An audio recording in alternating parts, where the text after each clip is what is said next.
오늘부터 디도서 강해를 하도록 하겠습니다. 삶으로 드러나는 믿음이란 제목으로 말씀의 은혜를 나눕니다. 사도 바울이 쓴 디도서는 디모데 전후서와 더불어서 우리가 목회 서신이라고 불리는 그러한 책이라 볼 수 있습니다. 당시 그레데 섬에서 교회를 돌보고 있었던 믿음의 동역자 디도를 향해서 사도 바울이 목회에 관한 실제적이고 적절한 지침을 가르쳐준 그런 편지다, 서신이다 할 수 있습니다. 디도서가 쓰인 정확한 시기는 사실은 알려져 있지는 않습니다. 하지만 디모데 전서가 쓰인 AD 64년과 디모데 후서가 쓰인 AD 66년 사이가 될 것이다 라고 보고 있고, 그렇기 때문에 디모데 후서보다도 디모데 전서에 더 가까운 서신, 또 그 내용이 좀 흡사한 서신이 바로 이제 디도서입니다. 그러니까 우리가 이제 디도서를 읽다 보면 디모데 전서에서 이제 이야기되던 것들이 이제 나오기 시작하고, 또 문체도 좀 비슷한 것을 볼 수 있습니다. 오늘 본문도 그러한 의미에서 동일한 부분들을 발견할 수 있는데, 바로 장로와 감독의 선출에 대한 부분이 그런 것이죠. 그런 이제 측에서 보여줄 수 있습니다.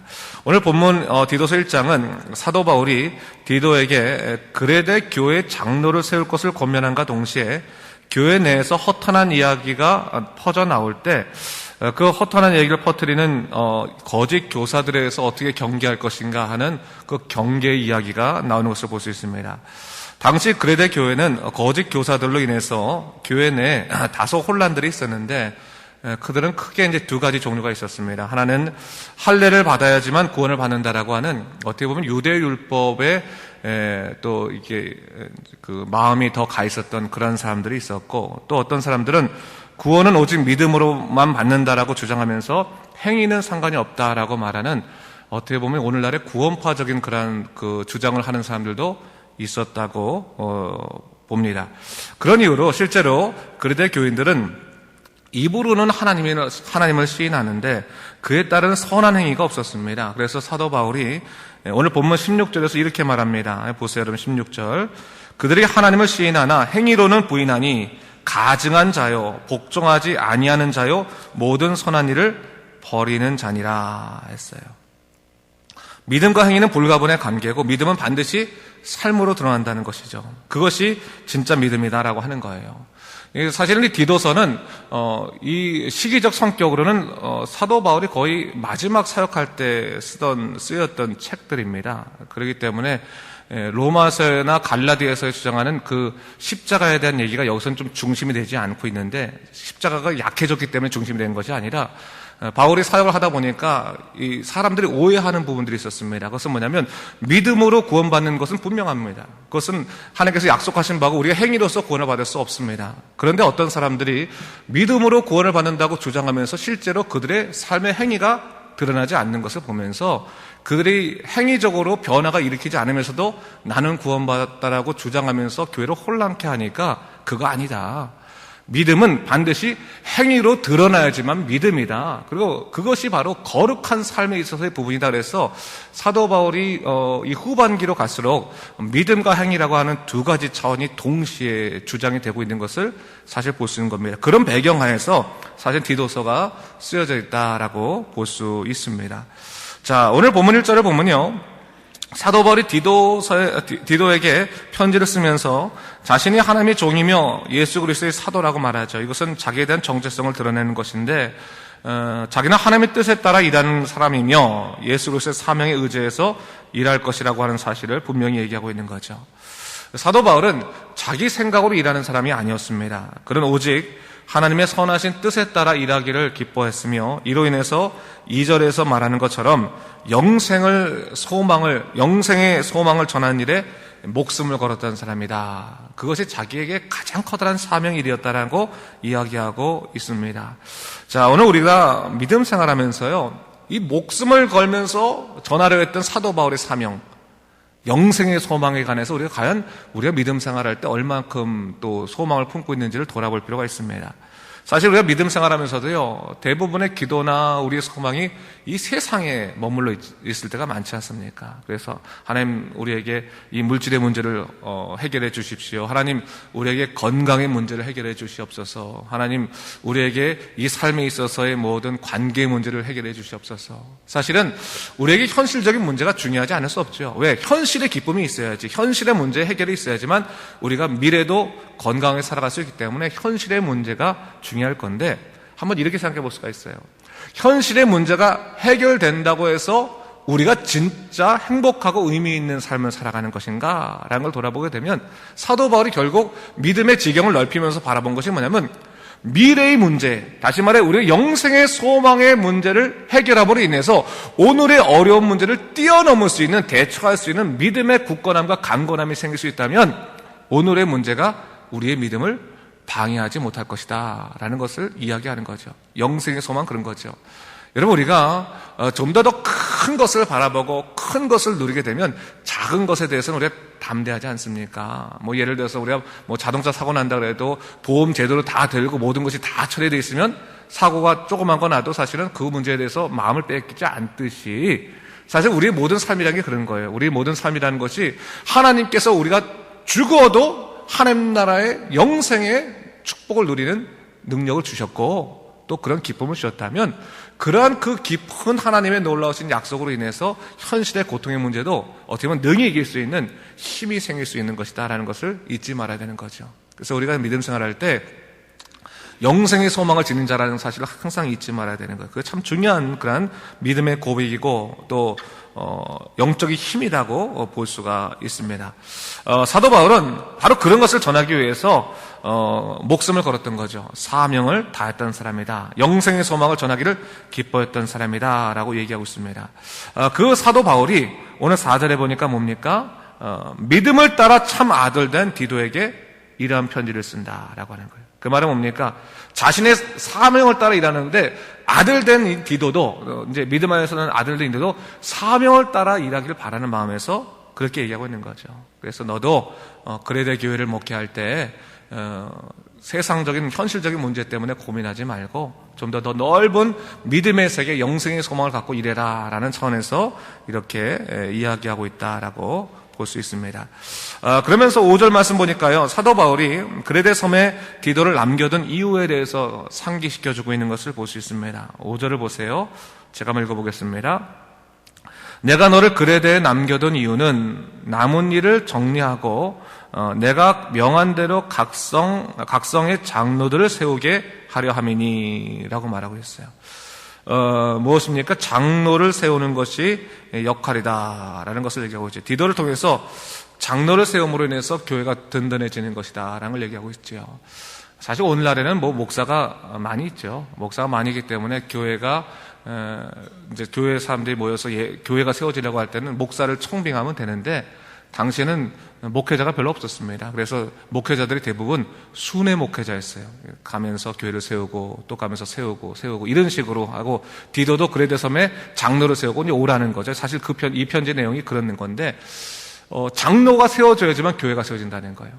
여러분, 우리가 좀 잘 알아야 할 게 뭐냐면, 장로를 세우는 이유와 목사를 세우는 이유는 조금 다릅니다. 목사는 교인들에게 말씀으로 훈육하고 하나님의 세계를 바라보도록 영적인 일을 맡은 사람이 목사라고 한다면, 장로의 직책은 이 지역사회의 한 교회의 공동체에 있을 때 그 교회를 책임지고 그 교회를 영적으로 바로 세우기 위해서 애를 쓴 사람들이 바로 장로예요.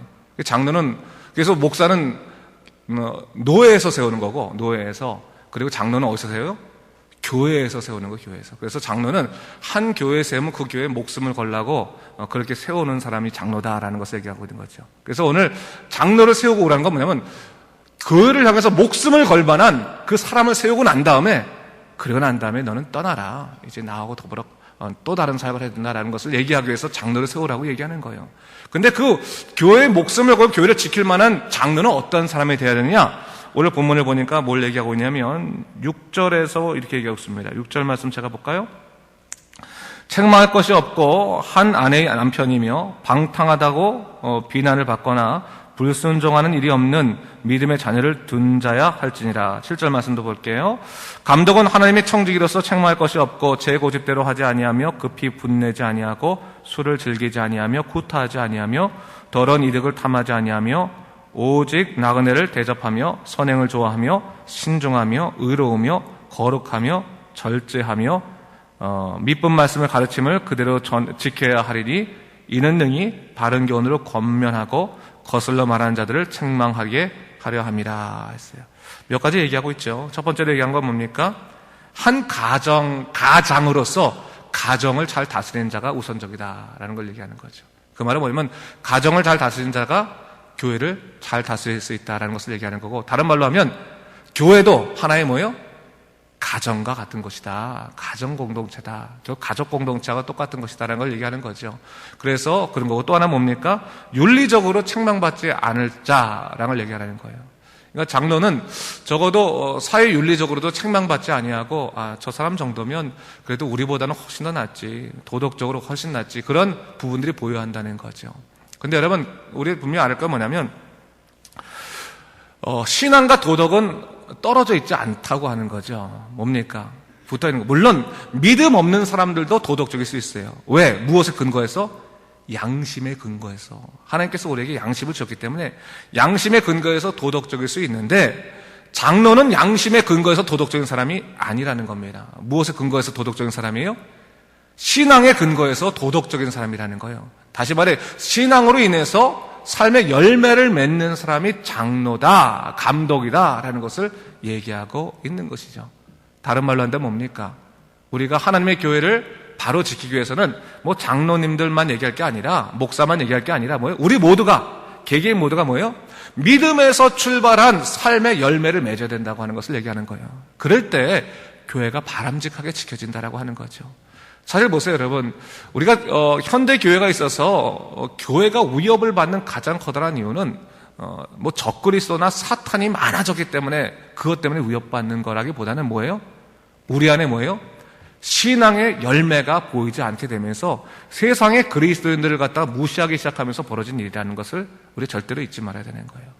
외부적인 공격 때문에 교회가 위협받는 것이 아니라 내부적인 견고성이 떨어지기 때문에 우리가 위협을 받는 것이다라는 것을 보게 된다면, 과연 우리가 믿음 안에서 어떻게 열매를 맺을 것인가, 그것을 잊지 말아야 되는 거예요.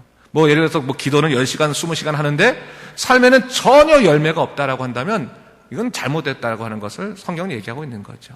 우리의 믿음의 깊이가 깊어지면 깊어질수록 이 삶에 있어서의 열매, 세상 사람도 객관적으로 볼 수 있는 그런 윤리적인 열매들이 있어져야 된다라는 것을 얘기하는 것이고, 또 하나 뭡니까?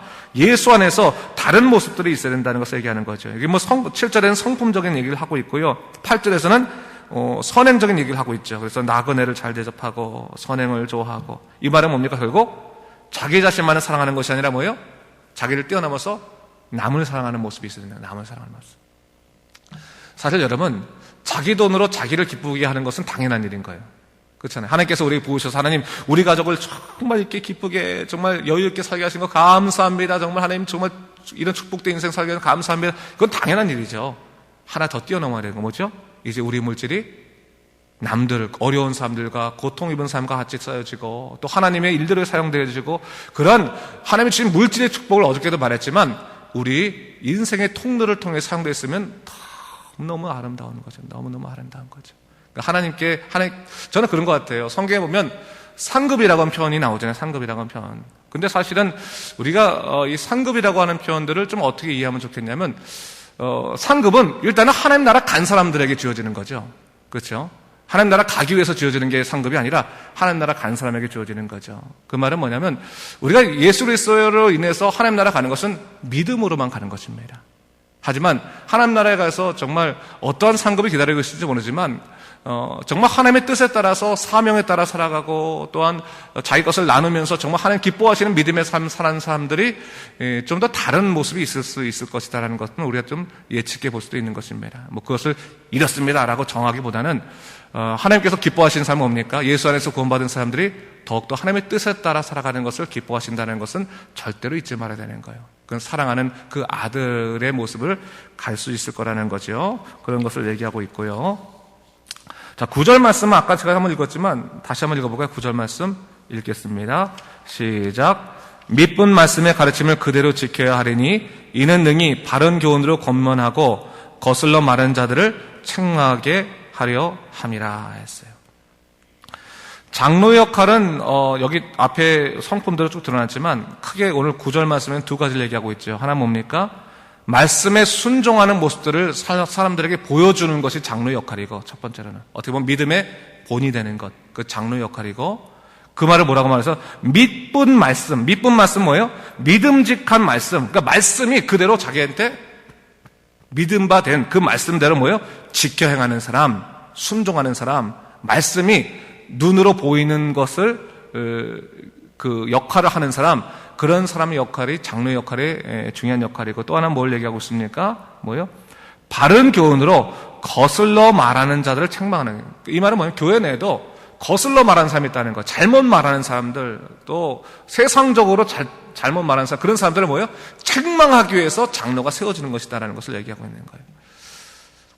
그 말은 뭐냐면 장로의 권위가 지켜져야 된다는 것을 얘기하는 거예요. 여러분, 우리가 교회에서요, 제가 목사기 때문에 여러분들한테 이렇게 해주십시오라고 말하는 게 아니라 성경적인 가치관이 그렇습니다. 교회 내는 세상과는 좀 다른 그 삶의 원칙들이 있는데, 그것은 뭐냐면 세상은 오히려 어떻게 보면 더 나이가 드신 분들, 또한 더 많이 배운 분들, 아니면 더 권력을 많이 가진 사람들이 어떤 주도권을 가지고 다른 사람들을 훈육하고 다스리는 것이지만, 교회는 그렇지 않아요. 교회는 뭡니까?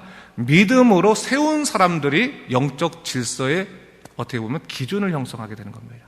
그걸 잊지 말아야 되는 거예요. 그래서 교인들이 믿음으로 목사를 세우면 그 목사의 권위에 복종해 주는 것이 맞는 것이고, 믿음으로 장로를 세우면 그 장로의 권위를 여러분이 따라줘야지 마땅한 것입니다. 그래서 장로들이 때로는 당회가 모여서 이 문제는 바람직하지 않습니다라고 해서 혹시나 여러분들 이건 이렇습니다라도 여러분 생각하기에 이건 맞지 않지 않나라고 생각할지라도 일단은 교회가 당위원들이 혹은 이제 장로들이 이것을 기도하면서 세운 결정에는 따라줘야 되는 거예요. 왜? 교회가 갖고 있는 질서적으로 하나님께서 장로를 잘못 세우셨다면 그러니까 성도들이 잘못 썼다 할지라도 장로 잘못되면 하나님이 치리하실 거예요. 하나님이 직접 다스리십니다. 중요한 것은 뭐냐면, 그렇다고 해서 우리가 생각이 모두 다 개인적으로 바람직할 수는 없는 거니까 항상 장로님들이나 목사는 성도들 이야기를 들어야 되고 서로 대화하고 충분히 얘기를 많이 해야 되지만, 그래서 잘못 세워졌을 때는 정말 하나님의 이름으로 때로는 이 문제를 잘 치리돼야 하는 것도 있지만, 하지만 일반적인 경우에 하나님께서 기뻐하시고 그 교회를 세우신 그 교회의 지도자들에 대해서는 여러분들이 그 권위를 인정하고 그 사람의 결정들을 존중하고 믿음 안에서 함께 더불어 갈 수 있도록 도와줘야 된다라는 것을 잊지 말아야 돼요. 그게 바로 교회 질서가 세워져 가는 것입니다. 그런 질서 가운데서 우리가 좀 더 대화를 많이 할 수 있고 그런 부분이 있다는 것을 제가 여러분들에게 추가적으로 얘기했으면 좋겠어요. 그 책망이라는 건 그런 겁니다. 야단치는 것이 책망이 아니라 뭡니까? 하나의 장로가 먼저 말씀의 기준이 돼서 열심히 믿음으로 사는 것을 보여주고, 목사도 마찬가지지만 보여주고, 그러면서 같이 더불어서 이건 이렇게 하십시오, 저건 저렇게 하십시오 할 때 함께 더불어 따라주고 그 권위를 인정해 주는 것은 교회가 질서를 세워져 가는데 중요한 일이다라는 것을 이야기하고 있는 것입니다. 자, 우리 말씀을 오늘 정리해 볼까요? 자, 결국 우리에게 궁극적으로 뭘 얘기하고 있습니까? 7절 말씀 보세요. 감독은 하나님의 청지기로서. 그 말은 청지기는 뭡니까? 신실한 종. 옛날에는 청지기란 말을 관리집사라고 말하죠. 관리집사. 그러니까 전체적인 교회의 모든 것들을 운영하는 그러한 역할로서, 청지기로서 잘 감당해야 된다. 그러니까 교회 지도자들은, 여기 장로를 냈으니까 교회 장로들은 하나님께서 내게 이 교회를 맡겨졌다고 생각하고 열심히 교회를 돌아봐야 되고, 성도들은 그 장로들과 더불어서 열심히 일을 함을 통해서 교회를 잘 세워가야 된다는 것을 잊지 말아야 됩니다. 자, 여러분, 마지막으로 한 가지만 더 말하면요, 하나님의 궁극적인 교회는 완전합니다. 그렇죠? 완전해요. 하나님의 궁극적인 교회는 완전한 거예요. 하지만 우리가 지금 살아가고 있는 이 보이는 교회, 보이지 않는 교회는 완전하지만 보이지 않는 교회는 완전하지만 보이는 교회는 불완전합니다. 불완전하다는 얘기는 뭐냐면 사람의 실수가 있는 거죠. 여러분들이 항상 교회 지도자를 위해서 기도해 주시고요, 또 함께 더불어 따라주시고 대화해 주시고 또 권위도 인정해 주시고 또 함께 더불어 교회를 잘 만들어 가십시다. 만들어 가면 저는 그 생각이 들어요. 하나님께서 가장 기뻐하시는 것들 중에 하나가 뭐냐면 물론 밖에 나가서 선행을 행하는 거 다 기뻐하시지만 참 기뻐하시는 것 중에 하나가 뭐냐면 하나님의 교회가 제 역할을 하는 것, 제 기능을 하는 것을 참 기뻐하시는 겁니다. 여러분 한 명 한 명들이 다 벽돌처럼 또 다 부속품처럼 다 중요한 부분에 다 위치되어 있으니까 서로 의지하면서 서로 도우면서 하나님의 교회를 잘 세워나갑시다. 그러면 출력락교회가 하나님께서 기뻐하시는 믿음의 교회가 될 수 있을 것입니다. 그러한 소망 가지고 귀한 역할을 감당하는 여러분 되시기를 주님의 이름으로 축원합니다. 기도하겠습니다. 주 하나님 아버지 감사합니다. 오늘 디도서를 시작하게 되면서 우리 사도 바울이 장로를 세우는 교훈에 관해서 이야기를 하는 것을 우리가 함께 봤습니다. 주 하나님 아버지, 한 교회가 정말 바로 서기 위해서 지도자들이 바로 서야겠고요, 성도들이 다 협력해서 일을 해야겠습니다. 주여 인도하여 주시사 우리 안에 정말 새로운 귀한 정말 하나님께 세우시는 놀라운 역사들을 허락하시고 기쁜 마음으로 교회를 잘 섬기고 또 우리 이루어가도록 주여 우리 이끄시고 돌보아 주시옵소서. 감사드리며 예수님 이름으로 기도드립니다. 아멘.